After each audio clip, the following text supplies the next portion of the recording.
welcome. This video is for anyone who kind of wants to understand the discrepancies between our feelings and emotions and our intuition, and whether we should use our emotions or our intuition whether making important decisions. Let's dive straight in. Firstly, if you haven't subscribed yet, make sure you consider doing so. I produce content every single Friday for you guys, and also like the video, it means a great deal to me. So let's dive straight into the material. So let's start with talking about our feelings, and I'm referring also to the emotions we experience. And what I need us to understand is, in order to better deal with emotions and to make the right decisions more often, the better decisions for the overall determining the context of the situation for others, ourselves, and so on and so forth, we need to acknowledge the feeling. Okay, now any kind of fearful response, such as stress, anxiety, anger, indignation, frustration, bitterness, jealousy, whatever it may be, any negative emotion always relates back to fear. And so when we're dealing with these emotions, it can get very complicated, because if we experience an unpleasant emotion that we dislike, for instance, then we obviously start to overthink the situation. We maybe start to chastise ourselves. We maybe get really berate ourselves and be really harsh with ourselves, thinking, I can't believe I feel like that, or maybe I'm worthless, or I don't like this, or I feel sad, or I feel hopeless and despondent, things aren't going my way, whatever it might be, right? But the key thing is, the more you dwell on the emotion, the deeper it becomes. It's like quicksand. And the more you try to force your way out of feeling emotion, you end up trying to suppress it, and that never works. So the key thing here is, when you experience a negative feeling, a negative emotion, you're not sure whether you should listen to that feeling when making a decision, for example, acknowledge the emotion and let it flow, let it pass, and in many ways accept the emotion. Now, the more you dwell on it, the more emotion, the more you try to force things, and whenever you try to force things, your ego is at play. So we want to objectively detach from the emotion, observe it, become present. Don't go in your mind into your stream of consciousness, your compulsive thinking, because that will just fuel more and more negativity and feed your narrative, your limiting story. Okay, so yes, accept the emotion, because it soon shall pass. This soon shall pass, right? So accept it, let it move past, but there's also something to learn from what you're experiencing. So I want you to use the emotion that you're experiencing as a guide to drive better actions in the future. For example, if you're feeling agitated about a situation, acknowledge the emotion, identify, I'm feeling agitated right now. Accept that you're feeling agitated, impatient, for whatever it is to you, depending on your context, of course, and use it as a guide and say, I feel agitated. Why do I feel agitated? Maybe I need to correct my behaviors. Maybe I'm not getting my desired outcome, or maybe I'm not feeling a certain way because of my paradigm or my perspective. Maybe that needs a shift, or maybe I'm not doing something correctly, or maybe I need help, maybe I need a mentor, or maybe I need some greater assistance, or maybe I just need to trust more and not overthink things, whatever it might be for you, right? So the key here is to learn from the emotions and use it as a guide to make even better decisions. Okay, and again, I want to tie this back down to what I started with. Now, is it fear? Now, feelings and emotions vary, right? There's a whole spectrum of different emotions and so on and so forth, but we have to become good at judging where this feeling is coming from. Now, obviously, it's coming from our past, and I'll talk about that in a moment. But really, I want you to comprehend, is it coming from a fearful place? Is it coming from fear of the unknown? Is it coming from some kind of fear that you had growing up and you weren't accepted or approved, or you were traumatized, or something very powerful and emotional happened to you that viscerally still affects you today, perhaps? So you need to make a decision. Now, if you can trace the emotion back, for example, if you are someone who becomes motivated when they're angry, or if you're someone who's used to feeling rather anxious, for example, these are all negative feelings, right? Then you need to think, where does that originate from? Have I learned it? Is it conditioned? Okay, have I learned it from my parents, these kind of behaviors or these kind of emotions? Is it self-taught? Is it a limiting belief perhaps that's now holding me back? Have I suppressed some kind of emotions in the past, or do I relive my ego often now, constantly thinking about worst case scenarios, or living in the past thinking about how things could have been and how you let things slip or what have you? If it's coming from fear, then you need to understand that you need to let that go. because no good decisions, apart from, you know, the fear response, the stress response will be turned on, the hormones of stress will be turned on, and no one makes good decisions when they're acting out of fear. Okay, now there's a time and a place for fear, and therefore a fight or flight response, but in today's society, we're not cavemen and women anymore. It's a very rare instance where you'll need to react upon your amygdala or your more reactive brain and turn on your sympathetic nervous system and either fight or flight, right, to protect oneself.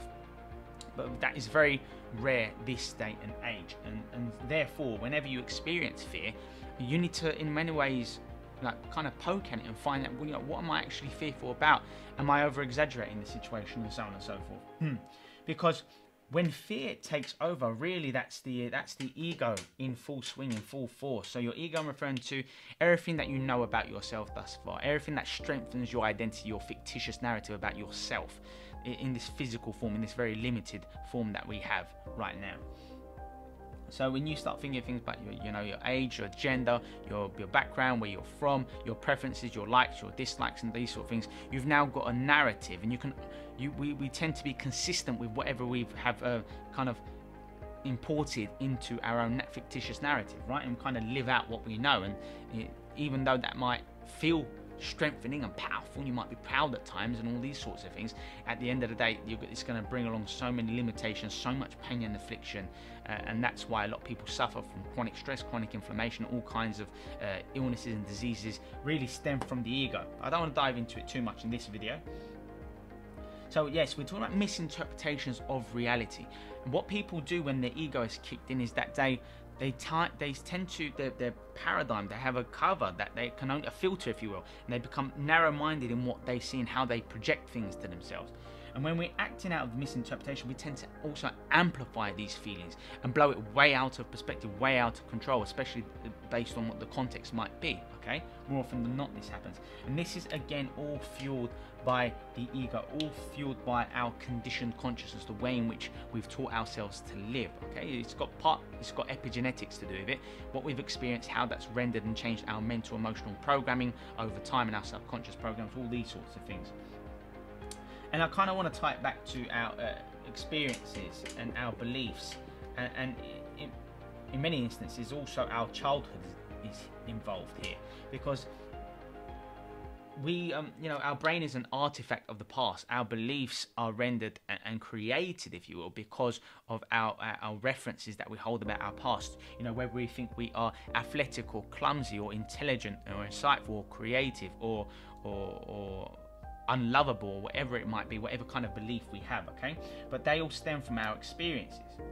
But when you're utilizing beliefs that stem from your experiences, you are living in the past, because you're using those past experiences. Now, there's nothing wrong from mentally going back into the past, only if it's used to support you in the present moment, such as making a decision relying upon your memory. In those instances, utilizing your ego and you going back into your past to capture information that might support you, that's all well and good, and that's when we start to go back to our intuition. I'll talk about that in a moment. But when we dwell on the past and we think, okay, I was abandoned by this person rejected me, these people didn't treat me the way I wanted to be treated, my friend let me down, my business partner took all my money, and you start to bring the emotion back. Now you're reliving the past in a negative sense. You're bringing the negative baggage, if you will, from the past, and you're bringing it to today's current moment, and you also bring a great deal of reactivity, and we tend to overcomplicate things because that's what the ego desires. The ego is asking for something to fuel it, something to gravitate, some kind of drama to pull it and to let the pain of your past, like your shadow, your painful shadow, if you will, to take over your immediate experience. And we can't progress and make good decisions if we are making the decisions from our traumatized past self. Does that make sense? So these are the sort of things I need you to understand when making a decision, when deciphering whether your feelings and emotions should be brought into play, whether deciding whether you should just follow your gut instinct and your intuition. It depends on a whole host of things. Are you reliving past events that have great emotional pull to you? Because that could be when you start to make decisions from here, and then decisions out of fear and stress, and they probably won't be the best decisions. And also, are you looking to be offended? Are you looking to overreact to fuel a bad bad situation, if that's the kind of energy you're bringing into a situation, then you're going to make the wrong decision. You're going to overthink, you're going to hesitate way too long. It could prevent you from making the wrong mistake, sorry. It could prevent you from making the most of what could have been a good opportunity, depending on the situation we're referring to here, okay? So in saying that, our feelings and emotions can be quite disastrous if we choose to follow them when making decisions, okay? But I'll come back to these sort of things in a moment. Instead, we've got two other alternatives, okay? So if your feelings and emotions are coming out of love, joy, peace, gratitude, then that's the kind of energy that's kind of inspirational energy that we do want to draw upon. So really it comes down to what kind of energy you are bringing to the table, metaphorically here, when making a decision. Is it positive energy that you're looking to give, share, become a better person, become more enlightened, becoming more conscious? Is the action going to support someone more than just you, for instance? Or is it ego fueled and you're thinking about your materialistic, because your reputation, your status, your past, and you wanted to feel superior to someone, or you want to be right? And remember, it's not about being right in these instances, it's about doing the right thing. And that's going to take me nicely into our next section, which is about using our intuition. Now, intuition tends to come to us when we are more present, okay? Because when we are thinking about the future too much, or we're thinking about the past too much, that's when our feelings, our emotions, our egoic minds, and our egoic stream of consciousness tends to take over, absorb us, immerse us, and take us back to getting the same kind of results as the past, because we're using the same energy of the past to inform us today. And that's not good. That's being stuck in the past. That's stagnation. We want to overcome this if we want to progress in our lives or make better decisions for others and ourselves. So we need to be present, and that comes with our intuition. This is part of what intuition is here. And I like to call it a peaceful strength that kind of takes over, that you feel it within. And it's something just feels right, okay? Whereas here, it's the feelings causing compulsive thinking, evoking disastrous emotions that hinders our ability to really see things logically and the way it should be seen, okay? So instead, a peaceful strength essentially takes over, and something just feels right. And I'll talk to you about what that feeling is in just a moment. And it is a deeper feeling. It is a deeper state when you feel when you use your intuition, because your intuition is normally just everything that you've experienced in your life, taking away the emotions, a culmination. It's more like wisdom. Okay, intuition is more like wisdom here. That's the best way of me kind of portraying it to you, because it's quite ineffable. It's quite hard to explain this. And really it comes down to simplicity, and this is why intuition is usually the better thing to fall upon when making decisions, right? Because it's simple. You didn't overthink things. You're not dwelling on this. How will it affect me? How will that person think of me? That's all ego stuff, right? Instead, intuition is, that's the decision to make. It just feels right. Something feels right, and I'll tell you what that feeling is in just a second. And yes, it's just a subset of irrelevant information that we've taken in from the past, pattern recognitions from the past that we've mentally absorbed quickly. Our mind is working exponentially, okay? Obviously, the brain is the most powerful tool in the world, in the universe. And we need to draw upon that. And that's where intuition comes from. Intuition comes when things are congruent, when your mind and your body are communicating the same kind of energy. And that energy just provides you with great strength and clarity. That's the best way for me to describe it, clarity here. Okay, and that's what we're after here. So intuition, more often than not, is the best thing to draw upon, because it's taking on board subconscious information. Subconscious, unconscious information, and it's literally like a gift. It's like, this is something that you want to make a decision on. This is the answer. It's like a gift. And this is what happens when we are congruent, when we're more connected to the universe in terms of our energy, when we are harmonious within, when we don't have that internal resistance, that conflict, that negativity, that the spirals out of control whenever fear and the ego take over. And that's why intuition is so profound. So I definitely advocate falling upon that when making decisions. But I also want to talk about a third factor, and that is intentional thought, analytical thought, because that has its place as well. So yes, okay, if you're going to make small decisions, Okay, if you're going to make small decisions, then maybe a more thoughtful approach is necessary. For example, you go to a grocery store, you're looking at 2 types of food and you're thinking, you know, that's good, that's healthier, it's got this ingredient, that is another version of it. Firstly, it's more expensive and it's got all this glucose and this saccharose and all these different words for sugars. You're like, you know, I think really that would be a better choice because it's healthier for me. It's got these nutrients. It's going to give my body what it needs to fuel and to feel good, to increase my energy. It tastes decent and it's cheaper. It just makes more sense. Okay, you know, we'll go with that. That required intentional thought.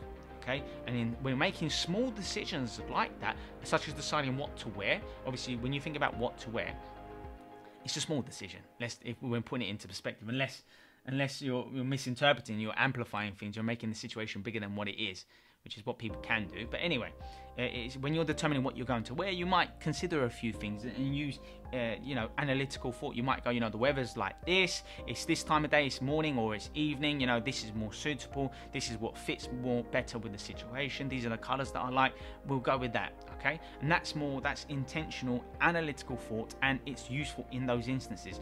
But when making larger decisions, where there are so many different things involved, when you start to overanalyze something, you start to overthink, you start to put yourself off, and every time you have a thought, it produces a similar emotion. So if you have a thought that says, okay, this is a pro or this is a con, you're going to start to bring your beliefs into play. The more you dwell on something, the more you give light to the ego to flourish, and we want to steer clear of that, okay? So instead, we want to make, as it relates to making significant, important decisions about, say, our career path, about what house we want to buy, about a certain massive investment that we want to make, in terms of, you know, if you're falling in love with someone, and you're like, you know what, should we move in together, or these sort of things, or should I go and live abroad, or stay here, or when you're making really significant decisions, that's when you really do have to use your intuition. What feels right, okay? So now that I've given you that. Interestingly though, as it relates to empathy, intentional thought is very analytical thought in terms of putting yourself into someone else's situation is very powerful, okay? And it might lead to things like guilt or sadness because you're empathizing with someone's situation, but analytical thought is required to kind of bring into account different aspects of a situation, different contextual factors that we bring into play that we have to consciously think about, to go, you know what, that happened, no wonder why that person reacted or felt that way, you know what, this is how I'm going to change my behaviors either now or next time to support them, blah, blah, blah, blah, blah. So in instances of empathy, yes, your intuition can be useful, but studies now show that actual thought, intentional thought about a situation in detail is sometimes better to develop deeper feelings of empathy. So yes, I hope you found this video influential. Make sure you like it if you found it useful. Again, remember to subscribe to the channel, and yeah, I hope you took a great deal from this particular video. Stay strong, and I'll see you soon.